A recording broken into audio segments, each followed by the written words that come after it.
Sinurprise nga namin ng cellphone yung anak ko kahapon, tapos kumain kami sa Mang Inasal at nag-celebrate pa nga rin kami sa mismong birthday niya. Kahapon nga maaga ko silang pinaligo kung anong oras ko nga sila pinapaligo pagka meron silang pasok, at sabi ko nga sa kanila papasok sila sa school. Pero nagtataka nga bakit daw hindi sila naka-uniform, at ang sabi ko nga sa kanila kailangan nga naka-civilian lang pagpapasok sa school nung araw na to. Then pumunta nga kami dito sa Salitra, natagulat nga siya nung kukuha kami ng cellphone, at sabi ko nga sa kanya para sa kanya yan. Pero honestly, pinagpaalam ko na nga sila sa teacher nila. Tuwing Martes kasi yung day off ng asawa ko, at hindi na nga siya pwede bukas kung kailan mismo yung birthday ng anak ko. Kaya naman Martes pa lang kumain na kami sa labas. Simple lang naman yung gusto ng anak ko, yung inihaw nga at Mang Inasal ang gusto. Pero dahil siya naman ang may birthday, siya nga ang masusunod, kaya dito na kami kumain. Pero honestly, kung ako nga lang yung masusunod, sa iba ko sana gusto kumain para makatry naman kami ng ibang pagkain. Never pa kasi kami nakakain sa ibang kainan, mostly nga Mang Inasal, Jollibee o di kaya McDo. At eto nga lang din lahat ng pictures na kinuhaan ko kahapon nung kumain kami. Bago nga kami tuluyang umuwi, bumili muna kami ng cake dito sa may Red Ribbon. At dahil siya nga ang may birthday, sabi ko sa kanya pumili siya kung ano yung gusto niyang cake. At eto nga yung napili niya, yung kamukha lang din ng cake namin ng New Year dahil sarap na sarap nga siya sa cake na yun. At eto na nga yung kaganapan namin kani-kanina lang. Ang plano ko sana, lulutuan ko lang siya ng pansit tapos magbo-blow lang siya ng candle. Thank you Lord, kasi nga pumasok na yung sahod ko sa Lazada nung araw na to, kaya naman umorder na lang ako sa Amber ng pansit at saka malabon. Nakakatuwa nga kasi saktong-sakto talaga na tinapat sa mismong birthday niya. Kaya eto, tuwang-tuwa kasi nga kahapon nakapag-advance celebration na siya, tapos ngayon nga meron pa siyang handa. Nakakatuwa nga na maiparana sa kanila yung mga ganitong bagay dahil nung bata nga ako, wala talaga ako maalala na nagkaroon ako ng cake. At dito nga sabi ko mag-wish siya kung ano nga yung gusto niyang i-wish.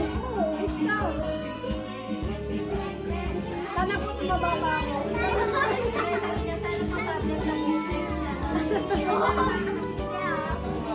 Hindi ko nga alam kung ano yung winish niya, at ayan, nag-blow na nga siya ng candle at syempre kainan na. Kain po tayo mga Marcy at Parsi. Happy birthday Sena! Ang hiling ko lang good health lang at hindi magkakasakit. Mag-aral lang ng mabuti para sa future yung dalawa ni Gia. Bali kami nga lang dito, yung mga tsuhin at tsahin ni Sena, pati na nga rin yung mga pinsan niya.